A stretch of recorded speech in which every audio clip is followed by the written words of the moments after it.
आप देख रहे हैं एबीएन महाराष्ट्र। मैं हूं आपके साथ मुनीर आरिफ खान। नाजरीन, इस मुल्क में जब कभी भी इलेक्शन का माहौल करीब आता है, यानी जब इलेक्शन का प्रोग्राम तैयार हो जाता है और इलेक्शन करीब आते हैं, तब इस मुल्क के साथ साथ मुल्क की मुख्तलिफ रियासतों की आवाम को अहम मुद्दों और बुनियादी मसाइल से हटाकर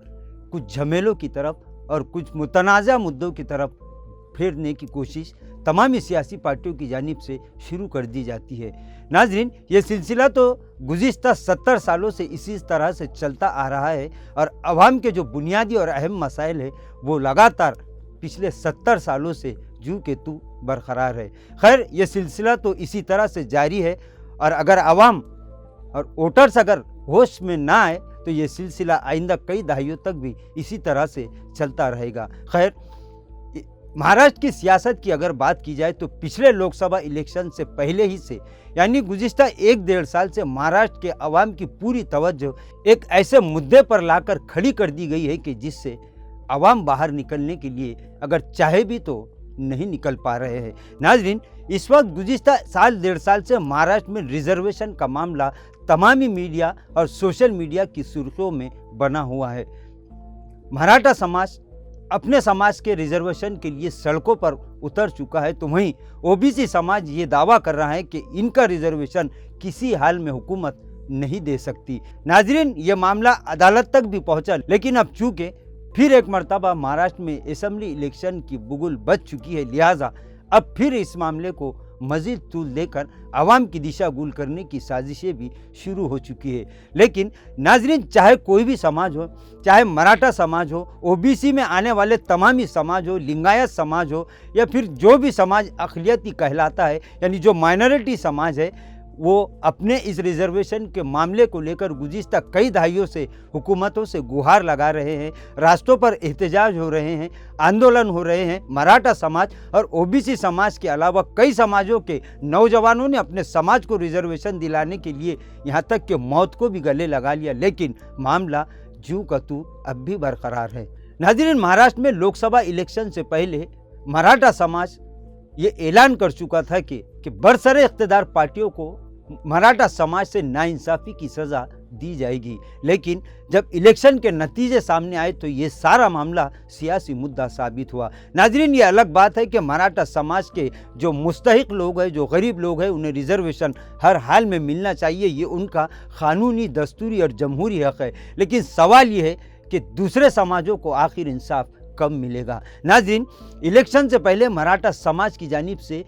महायुति के तमामी उम्मीदवारों के खिलाफ एक माहौल तैयार किया गया था। खुद मराठा समाज के बड़े नेता जो महायुति से जुड़े हुए थे, उनके घरों पर हमला हुआ, उनके घरों को यहाँ तक कि आग भी लगा दी गई, पूरे महाराष्ट्र में बवाल हुआ,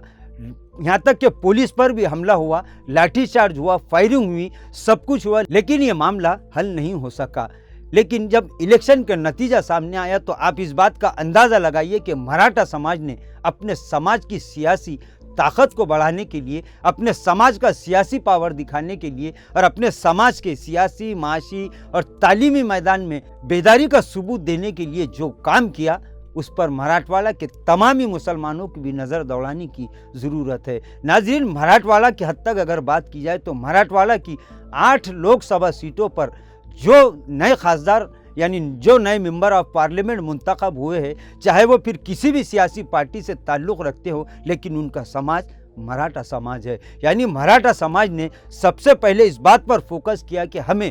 ऐवानों में अपनी नुमाइंदगी को बढ़ाना होगा, तभी हम अपने मसाइल को और अपने हक़ को हासिल कर सकते हैं। नाजरीन, मराठवाड़ा की 8 लोकसभा सीटों पर मराठा समाज के ही 8 मेंबर ऑफ पार्लियामेंट मुंतखब होना, ये दिगर तमामी समाजों के लिए एक सबक है। लिहाजा मुसलमानों को, ये मुसलमान जो गुज़िश्ता कई दहाइयों से तमामी सियासी पार्टियों के पीछे भाग भाग कर अपना तमाम दस्तूरी और जमहूरी हक़ गवा चुके हैं। नाजरीन, हर मर्तबा इलेक्शन से पहले मुसलमानों को करीब करने के लिए उनके मसाइल को उठाया जाता है। असेंबली की बात हो या पार्लियामेंट की बात हो, मुसलमानों के मुद्दों पर आवाज़ उठना शुरू हो जाती है। लेकिन जब इलेक्शन करीब आते हैं तो मुसलमानों को सियासी नुमाइंदगी देने से हर सियासी पार्टी भागती नजर आती है। नाज़रीन, लोकसभा की अगर बात की जाए तो महाराष्ट्र की 48 लोकसभा सीटों पर महाविकास आघाड़ी ने ही जिसने मुसलमानों के वोटों के दम पर ही फिर दोबारा महाराष्ट्र में अपना सियासी दबदबा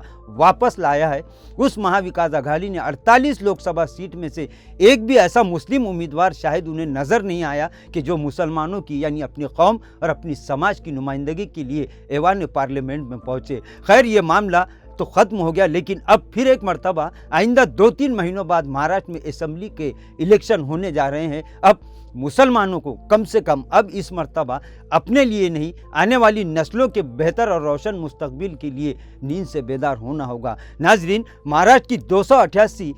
असेंबली सीटों पर मुसलमानों को कम से कम 35 से 40 सीटों पर नुमाइंदगी मिलना हर हाल में ज़रूरी है। और ये नारा जो राहुल गांधी ने भी बड़े जाम से दिया था कि जिसकी जितनी हिस्सेदारी उसकी सियासत में उतनी साझेदारी, अगर ये वाकई ये पार्टियाँ यानी महाविकास आघाड़ी में शामिल तमामी सियासी पार्टियाँ अगर वाकई मुसलमानों की हमदर्द है, वाकई मुसलमानों के लिए कुछ करना चाहते हैं, तो फिर उन्हें इस मरतबा असेंबली के इलेक्शन में मुसलमानों को नुमाइंदगी देना ही पड़ेगी। नाज़रीन, इसके लिए मुसलमानों के ताल्लुक़ से अगर बात की जाए तो अभी तक हालांकि तमामी समाज अपने समाज की सियासी ताकत को दिखाने के लिए गुज़िश्ता कई महीनों से तैयारियों में मसरूफ़ हो चुके हैं, लेकिन मुस्लिम समाज और इनके वो कायदीन जो इलेक्शन के वक्त बड़े बड़े नारे और बयानों से समाज को गुमराह करने की कोशिश करते हैं, अभी तक इन्होंने महाविकास आघाड़ी के बड़े नेताओं से इस ताल्लुक़ से बातचीत शुरू नहीं की, जिसकी वजह से महाराष्ट्र की दूसरी सबसे बड़ी आबादी यानी मुसलमानों में एक तरह की बेचैनी पाई जा रही है। लिहाजा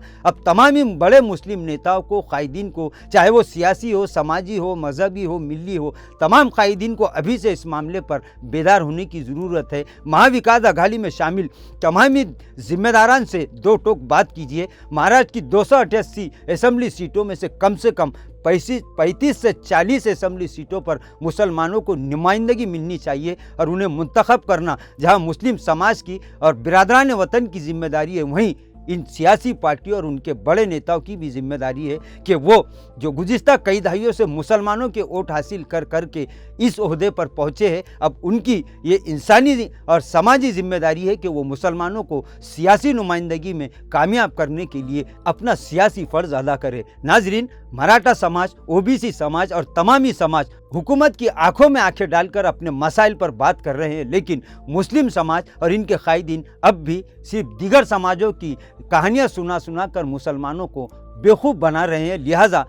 अब 2-3 महीनों बाद होने वाले असेंबली इलेक्शन के लिए अभी से मंसूबा बनाना चाहिए, अभी से ठोस लाहेअमल तैयार करना वक्त की ज़रूरत है। उठिए, सब मिलकर मुत्तहिद होकर एक प्लेटफार्म पर आ जाइए, पार्टियों के इख्तिलाफात को छोड़िए, अपने सियासी, समाजी और मजहबी मिली इख्तिलाफात को दूर कीजिए और सिर्फ मुसलमानों की सियासी नुमाइंदगी ऐवान में बढ़ाने के लिए हम किस तरह से कदम उठा सकते हैं, क्या कर सकते हैं, क्या कुर्बानियाँ दे सकते हैं, इसके लिए अभी से सर जोड़ कर बैठिए। देखिए, आने वाली नस्लें आपकी तरफ देख रही हैं। चंद ही दिनों बाद असेंबली इलेक्शन का नोटिफिकेशन जारी होने के इम्कानात भी है। लिहाजा अभी से इन सियासी पार्टियों को दो टोक बात करने के लिए तैयार कीजिए, और अगर नहीं तो पूरे महाराष्ट्र में तमामी मुसलमान मुत्तहिद होकर आज़ाद उम्मीदवारों को खड़ा कीजिए और फिर बताइए कि मुसलमानों की महाराष्ट्र में सियासी ताकत क्या है। नाजरीन, आज के लिए बस इतना ही। कल फिर मुलाकात होगी कुछ नई वीडियो के साथ।